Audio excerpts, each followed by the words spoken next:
मागील काही दिवसांपासून नाशिकमध्ये वाहन जाळपोळीच्या घटनांमध्ये वाढ होताना दिसते।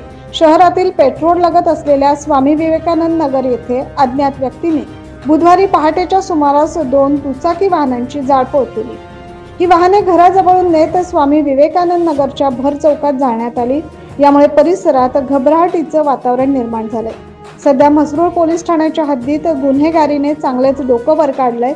अनेक मोठमोठ्या घटना या परिसरात घडतायत, त्यामुळे परिसरात भीतीचे वातावरण असल्याने या ठिकाणी सीसीटीव्ही कॅमेरे बसवण्यात यावे अशी मागणी स्थानिक नागरिकांकडून केली जाते।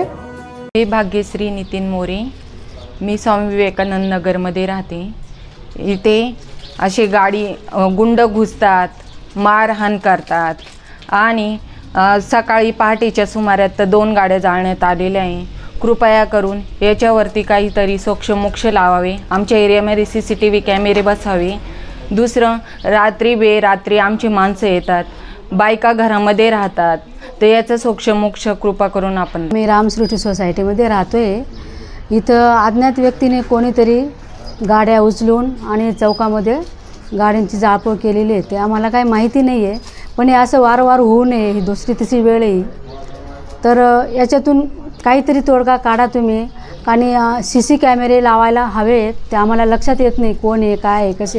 आमच्या बिल्डिंगमध्ये पूर्ण भीतीचं वातावरण निर्माण झालेलं आहे। नमस्कार, मी संगीता चांगले बोलतीये।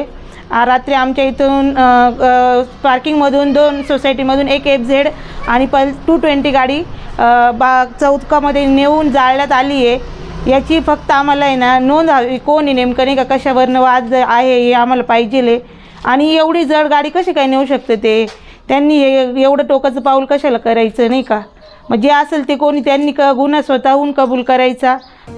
पोलिसांनी दिलेल्या माहितीनुसार जाळण्यात आलेल्या गाड्या देखील या भागातील 2 सराईत गुन्हेगार धात्रक बंधूंच्या आहेत।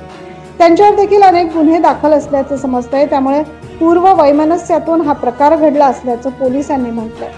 दरम्यान या प्रकरणी अज्ञात व्यक्तींच्या विरोधात म्हसरूळ पोलीस ठाण्यात गुन्हा दाखल करण्यात आलाय। पुढील तपास म्हसरूळ पोलीस करतायत।